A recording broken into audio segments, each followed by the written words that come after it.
하나님께 영광의 박수 올려드리겠습니다. 아마 다들 소식을 들어서 아시겠지만 담임 목사님께서는 지금 부친상 중이십니다. 우리 담임 목사님과 그 가정을 위해서 기도해 주시기 바랍니다. 제가 어렸을 때는 양파를 그렇게 좋아하지 않았는데 좀 나이가 들면서는 좀 이렇게 양파가 맛있더라고요. 여러분 양파 요리 많이 하십니까? 주부들 이렇게 양파를 까고 양파를 벗기고 양파를 벗기고 또 양파를 벗기면 뭐가 나오죠? 눈물이 나오죠. 네, 맞습니다. 눈물이 나오는데 그러면 우리가 이 성경을 벗기고 하면 이 성경의 핵심을 한마디로 뭐라고 할 수 있을까요? 예수님. 사실 저도 여기 예수님이라고 적어놨는데 어떻게 보셨습니까? 그러면 예수님을 벗기면 예수님 벗기면 안 되겠죠. 예수님 사역의 그 중심에는 뭐가 있을까요? 예수님 사역의 중심에 아마 예수님께서 이 땅에 오셔서 가장 먼저 말씀하신 것이 어떻게 보면 가장 중요한 것을 말씀을 하셨겠죠. 그래서 예수님께서 공생애를 시작하시면서 세례를 받고 공생애를 시작하시면서 가장 먼저 선포하신 것이 무엇인지 우리가 좀 말씀을 몇 구절 보면서 여기서 공통적으로 나타나는 것을 한번 보겠습니다. 먼저 마태복음 4장 17절에 보면 이렇게 말씀하시죠.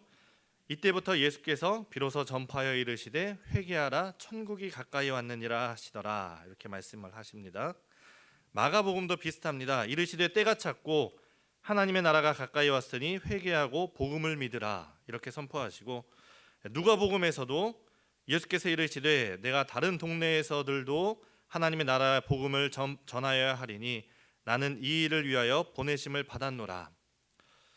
누가복음의 한 곳만 더 보겠습니다. 9장 11절에 보면 무리가 알고 따라왔거늘 예수께서 그들을 영접하사 하나님 나라의 일을 이야기하시며 병 고칠 자들을 고치시더라. 이렇게 나옵니다. 여기서 이렇게 공통적으로 나오는 단어가 뭐가 있습니까? 오늘 설교 제목으로 잡은 하나님 나라가 나오죠. 천국, 하나님 나라 이렇게 나옵니다. 예수님께서 이 하나님 나라를 가장 먼저 선포하시고 또 우리가 잘 알고 있듯이 예수님께서는 이 하나님 나라를 여러 가지 비유로 누룩이라든지 겨자씨라든지 여러 가지로 하나님의 나라의 일을 계속해서 얘기를 하십니다. 그러면 예수님의 마지막은 어땠을까요? 예수님께서 부활하고 나셔서 제자들과 40일을 있으시죠. 그리고 나서 승천하십니다. 근데 승천하시기 전에 사도행전 1장 3절에 이렇게 나오죠. 40일 동안 그들에게 보이시며 하나님 나라의 일을 말씀하시니라. 이렇게 말씀합니다. 실제로 예수님의 사역을 보니 어떻습니까? 하나님 나라로 시작해서 하나님의 나라를 전파하다가 하나님의 나라를 가르치시고 그 사역을 마치십니다. 또 재미있는 것은 그럼 그 제자들은 무엇을 했겠습니까? 역시 하나님의 나라를 전했죠. 예수님의 제자들, 그 사도들의 행적을 적은 이 사도행전 마지막 장 마지막 절 28장 31절에 이렇게 나오죠. 하나님의 나라를 전파하며 주 예수 그리스도에 관한 모든 것을 담대하게 거침없이 가르치더라. 아멘. 결국 예수님으로부터 시작해서 제자들에게 이르기까지 계속해서 이야기하는 것이 무엇입니까? 하나님 나라. 예수님의 사역을 그 핵심을 한마디로 하면 하나님의 나라다 이렇게 할 수 있을 겁니다. 그래서 오늘도 이 하나님의 나라를 좀 소개하면서 우리가 같이 좀 은혜를 나누고 싶습니다. 제가 한 이전의 설교들도 대부분 그 핵심 주제가 하나님의 나라였습니다. 작년 여름에 목사님 휴가 때 제가 주일 말씀 선포했을 때도 하나님의 나라를 이렇게 소개를 해드렸었는데 그만큼 저에게 있어서 하나님의 나라가 너무 소중하고 또 중요하기 때문입니다. 사실 이 하나님 나라라는 그 설교 제목이 좀 너무 넓죠. 광범위하죠. 하나님 나라, 천국. 혹시 그 천국에 다녀오신 분이 계실까요? 아직 그런 놀라운 경험을 하신 분은 안 계신 것 같은데 저도 갔다 오진 않았습니다. 그러면 안 갔다 왔는데 뭘 얘기하냐? 성경에서 예수님께서 말씀하신 그 하나님의 나라를 소개해 드리는 것이죠. 물론 제가 오늘 말씀드리는 하나님의 나라는 하나님의 나라의 전부가 아닙니다. 하나님 그 넓고 완전하신 그 하나님의 나라의 정말 작은 일부분, 작은 조각을 말씀드리겠지만 그 안에서 우리가 하나님의 나라를 좀 더 알아가고 우리가 하나님의 나라를 살아갈 수 있으면 좋겠습니다. 여러분, 그 하나님의 나라를 생각할 때 또 뭐 천국에 대해서 생각할 때 혹시 뭐 궁금한 거 없으셨습니까? 하나님의 나라. 저는 이 하나님의 나라를 생각할 때 잘 이해되지 않는 부분이 있었습니다. 궁금점이 있었는데, 우리가 하나님의 나라 이렇게 천국 얘기를 들으면 뭔가 어떤 느낌입니까? 그냥 막연하게 좋다라는 느낌이죠. 사실 우리가 아무도 가본 적이 없으니까 그러실 텐데, 뭐 이렇게 특히 부흥 강사님들 얘기를 들으면은 뭐 천국은 길이 뭘로 포장되어 있습니까? 뭐 금으로 포장되어 있다. 뭐 이제 이런 얘기들도 많이 하시는데, 또 천국을 생각하면 뭐 말씀에도 나오죠. 병도 없고 슬픔도 없고 뭐 이렇게 생각을 합니다. 실제로 계시록에서 뭐 새하늘 새 땅이 오면 사망도 없고 애통하는 것도 없고 곡하는 것 아픈 것이 없다 이렇게 이야기를 합니다. 다 좋은 것이죠. 하나님의 나라는, 천국은 좋은 것입니다. 천국에 미움이 있을까요, 없을까요? 하나님 나라에 미움이 있으면 하나님 나라가 아니겠죠. 그러면 하나님 나라는 시기 질투가 있을까요, 없을까요? 없겠죠. 다들 동의하시죠? 있으면 하나님 나라가 아니겠죠. 그런데 또 생각을 해보면 제가 궁금한 게 이거였습니다. 많은 부흥 강사님들이나 이제 성경에 보면 그 하나님 나라 들어갈 때 상급에 대해서 많은 이야기를 합니다. 그래서 뭐 부흥 강사님들 오셔서 얘기하는 것이, 전도를 많이 하고 또 봉사 많이 하고 하면 우리가 하나님 나라 갔을 때, 천국에 갔을 때 우리의 상급이 뭐 크다 이렇게 이야기를 하죠. 뭐 오늘 읽은 데서도 큰 자가 있다라는 것은 작은 자가 있는 것이겠죠. 그런데 분명히 천국에서도 차이가 있을 건데, 그런데 한번 여러분 상상을 해봅시다. 우리가 상상을 해서 예수님께서 다시 오셨습니다. 그래서 우리가 하나님 나라에 갔습니다. 나는 예수님을 좀 늦게 믿었어요. 늦게 믿어서 하나님 나라에 갔더니 하나님 나라에 내 집이 원룸이에요. 그런데 내가 아는 권사님은 이렇게 모태신앙으로 자라서 열심히 전도도 하시고 봉사하시고 집이, 하늘나라 집이 60평이에요. 여러분, 나는 원룸이고 내 옆에 권사님은 열심히 봉사해서 60평인데 천국은 시기 질투가 있습니까, 없습니까? 있습니까, 없습니까? 시기 질투가 날까요, 안 날까요? 여기는 천국이니까 내가 배 아프기는 하지만 질투하지 말아야지, 뭐 이렇게 생각을 할까요? 아니면 천국이니까 하나님 나라니까 예수님 어떻게든 해주겠지, 뭐 이렇게 생각을 할까요? 제가 가진 의문점이었습니다. 그런데 저는 오늘 읽은 말씀이 그 제 궁금증에 대한 해답이 되었고 또 여러분에게도 해답이 될 것이라 생각을 합니다. 오늘 읽은 말씀에 두 나라가 나옵니다. 하나는 21절에 말하는 주의 나라가 나오죠. 이 세베대 아들들의 어머니가 주의 나라에 있을 때 하나는 좌편에 하나는 우편에, 분명히 이 어머니가 주의 나라에 대해서 잘 모르고 얘기를 했지만 예수님께서는 하나님의 나라로 다시 잘 설명을 해주십니다. 그리고 또 다른 나라는 25절에 보면 뭐 나라라는 말은 쓰지 않았지만 이방인의 집권자들이 주관하고 다스리는 나라에 대해서 이야기를 합니다. 이 두 나라의 다른 점이 무엇일까요? 하나님의 나라와 이방 세상 나라들. 이방인의 집권자들은 자기들 임의대로 다스린다 이렇게 얘기를 하는데, 공동번역에서는 이렇게 표현합니다.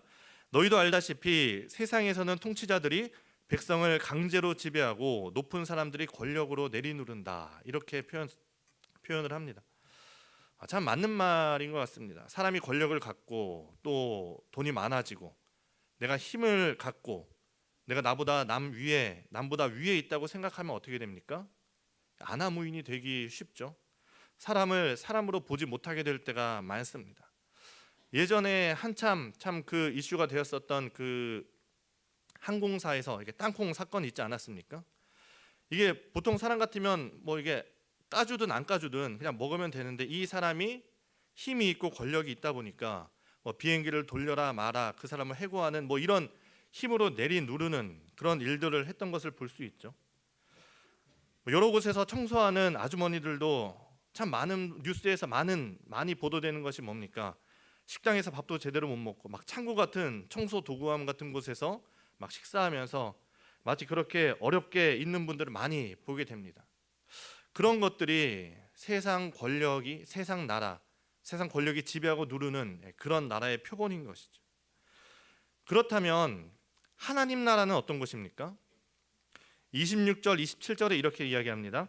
너희 중에는 그렇지 않아야 하나니 너희 중에 누구든지 크고자 하는 자는 너희를 섬기는 자가 되고 너희 중에 누구든지 으뜸이 되고자 하는 자는 너희의 종이 되어야 하리라.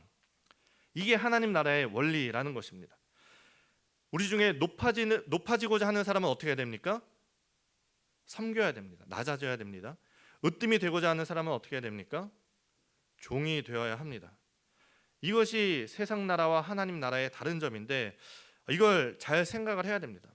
높아지기 위해서 남을 섬긴 다음에 높아진 다음에는 그럼 어떻게 하겠습니까? 높아지는 이유가 뭡니까? 높아지는 이유가 남을 섬기기 위해서 높아지는 것입니다. 왜 으뜸이 됩니까? 종이 되기 위해서 으뜸이 되는 것. 그것이 하나님 나라의 원리라는 것입니다. 세상 나라와 하나님 나라의 비교를 하고 있습니다. 세상 나라는 높은 자들이 권세와 힘으로 내리누르는 나라라면 하나님 나라는 높은 자들이 낮아지고 으뜸이 되는 자들이 섬기는 것. 이것이 하나님의 나라라는 것이죠. 만약에 내가 누구보다 더 높은 것이 있다면, 내가 남들보다 더 잘하는 것이 있다면, 내가 남들보다 더 많은 것이 있다면 어떻게 해야 한다는 겁니까? 그걸로 나보다 부족한 사람들, 못하는 사람들을 섬겨야 하는 것이죠. 단적인 예로 나한테 돈이 많다. 그걸로 어떻게 해야 됩니까? 가난한 이들을 도와야 하는 것이죠. 아까 그 천국에 간 두 분의 이야기를 다시 한번 해보겠습니다. 다시 한번 상상을 해봅시다. 이제 두 분이 하나님 나라에 갔어요. 하나님 나라에 갔는데 뭐 원룸 60평 말고 좀 직관적으로 한번 돈으로 생각을 해봅시다. 저 큰 상급을 받은 사람은 하나님 나라에 갔더니 이제 1억을 주셨어요. 나는 늦게 믿어서 간신히 구원받아서 갔더니 천국에 갔더니 100만 원을 받았습니다. 차이가 많이 나는 것이죠. 세상에서는 질투할 일입니다. 저 사람이 많이 갖고 내가 조금 가졌으면 질투하고 시기하고 미워야 될 일인데 하나님 나라에서는 그것이 미워하고 질투할 일이 아닙니다. 왜 그렇습니까? 그 사람이 그 1억으로 그 많이 가진 것으로 무엇을 하겠습니까? 나를 돕기 때문인 것이죠. 그러니 내가 적게 가졌다고 해서 열등감을 갖거나 남들을 부러워하거나 질투할 것도 아니고 내가 더 많이 가졌다고 해서 자랑하거나 뽐내거나 남들 위에 서려고 할 것도 아닙니다. 내가 많이 가졌으면 많이 가진 대로 베풀고 내가 적게 가졌으면 적게 가진 대로 베풀고 나에게 가진 것이 없다 하더라도 실망할 것이 아닌 것이 누군가 나를 도울 사람이 분명히 있기 때문입니다. 5달란트 받은 사람은 그 5달란트대로 일하면 되는 것이고 2달란트 받은 사람은 2달란트대로 일하면 되는 것이고 그저 1달란트 남겨두는 것이 아니라 내가 가진 모든 것으로 하나님께서 내게 주신 것 그대로 한다면 누구나 다 똑같은 칭찬을 받는 곳이 하나님의 나라이기 때문입니다. 그리고 그 길을 그 하나님 나라의 원리를 우리에게 직접적으로 보여주신 분이 바로 예수님이시죠. 세상 나라와 하나님의 나라의 일을 비교하고 나서 그 나온 결론이 무엇입니까? 28절 말씀입니다. 인자가 온 것은 섬김을 받으려 함이 아니라 도리어 섬기려 하고 자기 목숨을 많은 사람의 대속물로 주려 함이라. 여러분, 우리 중에 누가 예수님 같은 사람이 있겠습니까? 예수님 같은 권세와 능력을 가진 사람이 누가 있겠습니까? 아무도 없을 겁니다. 예수님은 원하시면 모든 사람을 치유할 수도 있으셨고 또 예수님이 가진 그 능력과 그것대로 귀신을 내쫓을 수도 있으셨고 여러분, 예수님이 굶어 죽는 일이 있을까요? 예수님이 오병이어로 몇 명을 먹이셨습니까? 5천 명을 먹이셨죠. 혼자 먹으면 얼마나 먹을까요? 제가 계산해 보니까 한 4년 5개월을 드실 수 있더라고요. 그런데 그 예수님께서 뭐 돈이 없으면 베드로한테 야, 낚시 좀 해와라. 물고기 입에서 돈이 막 나옵니다. 그런데 우리가 그런 예수님의 그 모든 권세와 능력을 가진 예수님을 질투하는 사람은 아무도 없습니다. 왜 그럴까요? 우리는 왜 예수님을 질투하지 않을까요? 예수님이 뭐 신이라서? 그것이 아니라 예수님께서 가진 그 능력과 그 모든 권세를 갖고 하신 일이 무엇입니까? 십자가에서 죽기까지 우리를 사랑하고 섬기신 모습이기 때문입니다. 정말 우리에게 그 하나님의 나라의 모범을 보여주신 겁니다. 으뜸이 되고자 하는 자는 너희를 섬기는 종이 되어야 하리라 라는 그 하나님의 원리를 우리에게 직접적으로 보여주셨기 때문에, 그것이 하나님 나라이기 때문에 우리는 예수님을 아무도 질투하지 않습니다. 그러면 이제 우리가 해야 되는 것이 무엇일까요? 이제 우리에게 남겨진 것은 우리에게 본을 보이신 예수님을 따라가는 일입니다. 예수님께서 십자가에 달려 죽으시면서 얘들아 이런 것도 있어 라고 그냥 소개하는 것이 아닙니다. 우리에게 그 길을 따라오라고 직접 본을 보여주신 것이죠. 베드로전서 2장 말씀입니다. 이를 위하여 너희가 부르심을 받았으니 그리스도도 너희를 위하여 고난을 받으사 너희에게 본을 끼쳐 그 자취를 따라오게 하려 하셨느니라. 예수님께서 우리를 죽기까지 섬기신 것은 우리에게 하나님의 나라가 무엇인지를 보여주시고 우리가 그 하나님의 나라를 살아가기를 원하셨기 때문입니다. 그 하나님의 나라를 살아가는 것이 바로 예수님의 뒤를 따라가는 그 길인 것입니다. 그 길이 무슨 길입니까? 섬김의 길이고 때로는 십자가의 길입니다. 그러니 내가 무언가를 가졌으면 그것을 가지고 뽐내면서 자랑하면서 남들이 부러워하도록 만드는 것이 아니라, 또 내게 힘이 있다면 그것을 가지고 약한 사람을 내리누르는 것이 아니라 그것으로 낮아져서 더 낮아져서 섬기는 것. 내가 많이 가졌다고 해서 교만할 것도 아니고 내가 덜 가졌다고 해서 더 가진 자를 질투하지도 말아야지 막 이렇게 고민하는 것이 아니라 너무나 자연스럽게 시기하고 질투하는 일이 없어지는 그곳이 하나님의 나라의 원리, 하나님의 나라를 살아가는 것입니다.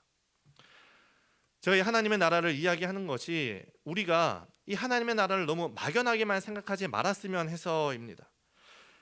제가 몇 번이나 강조해서 말씀드리지만 우리가 하나님의 나라를 그저 죽어서 가는 어떤 막연히 좋은 곳이라고만 생각하지 마시기 바랍니다.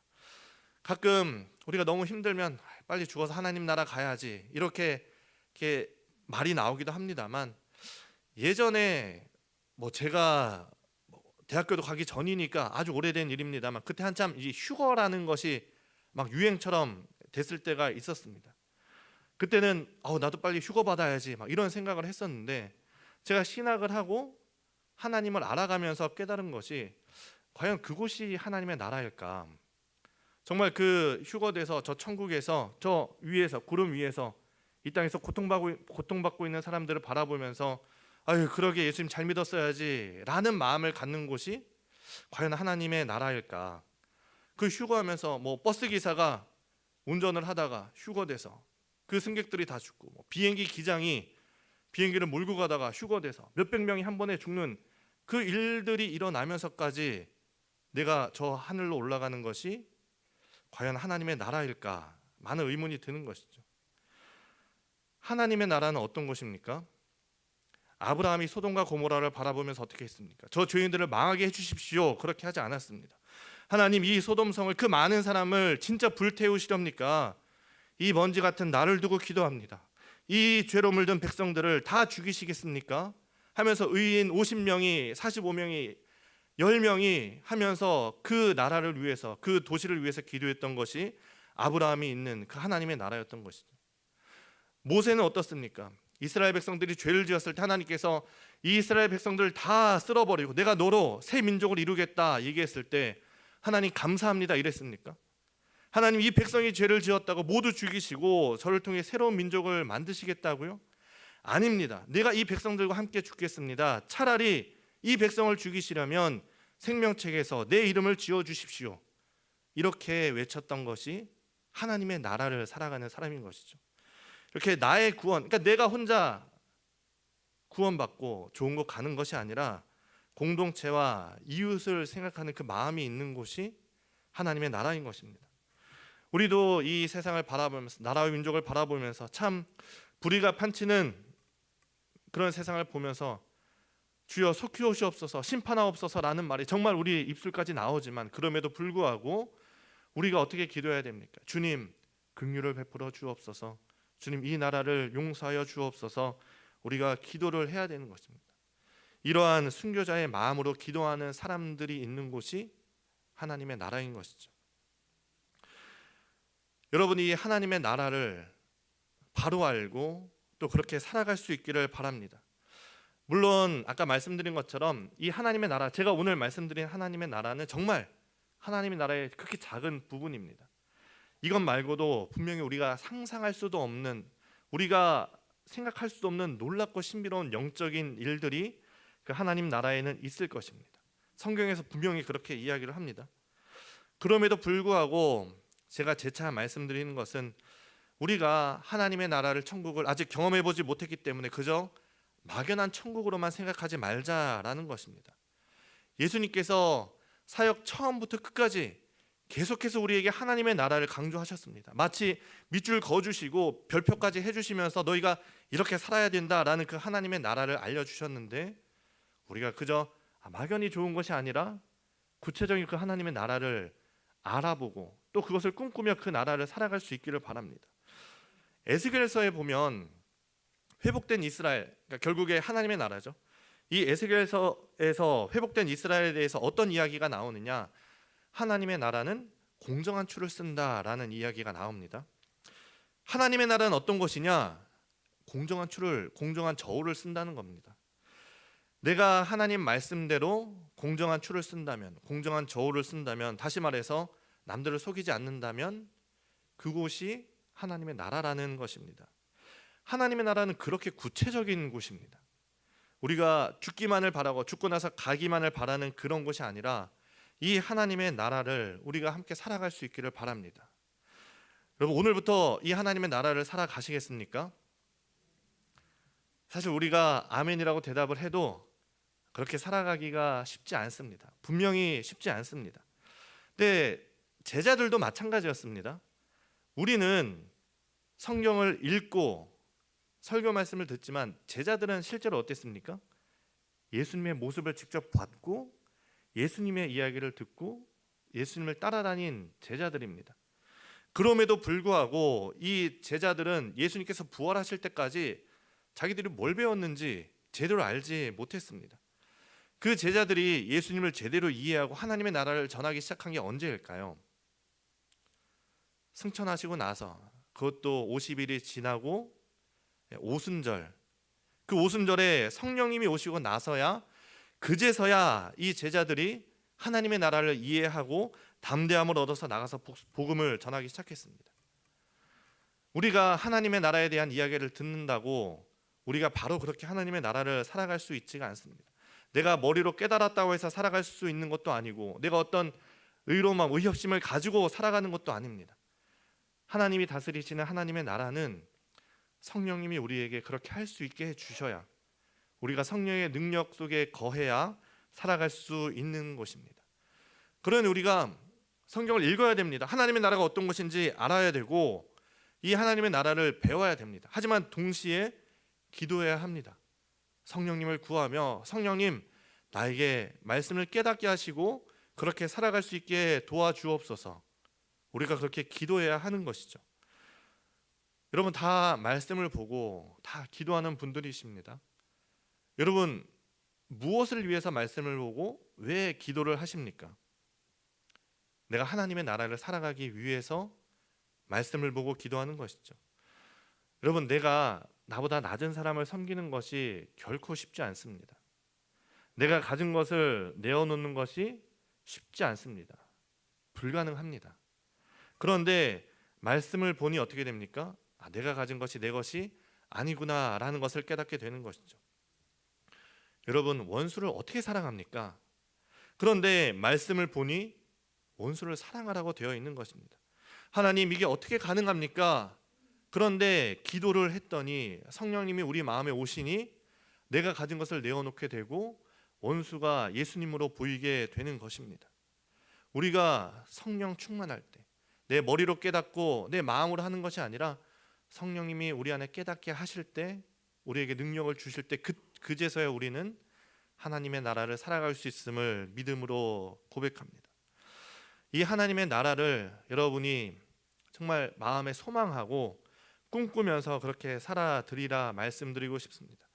하나님의 나라를 살아갈 때 우리가 하나님의 나라를 살아가는 나의 삶이 하나님의 나라가 될 수 있기를 바라고, 또 하나님의 나라를 그렇게 살아갈 때 우리를 만나는 사람들이 하나님을 경험할 수 있기를 바라고, 그렇게 우리가 한 걸음 한 걸음 예수님을 따라가면서 성령님과 동행하며 하나님의 나라를 살아가는 우리 상일교회 성도들 될 수 있기를 간절히 바랍니다. 기도하겠습니다.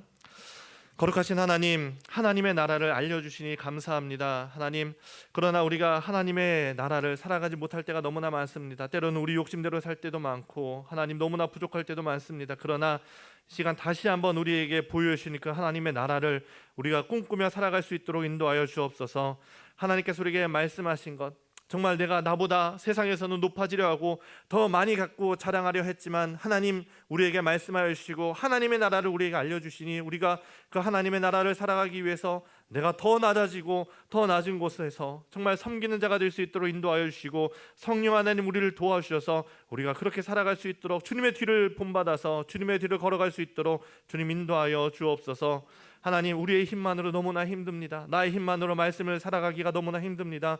성령 하나님께서 오늘 이 시간 우리에게 다가오셔서 우리에게 능력을 더하여 주시고 예수님의 자취를 본받아 그 발걸음을 따라가며 하나님의 나라를 살아갈 때 우리의 삶이 하나님의 나라가 되게 하시고 그렇게 모인 우리 교회 상일교회가 하나님의 나라가 되게 하시고 우리의 가정과 우리의 삶이 늘 주님과 동행하는 하나님의 나라가 될 수 있도록 인도하여 주옵소서. 감사드리며 예수님의 이름으로 기도합니다. 아멘.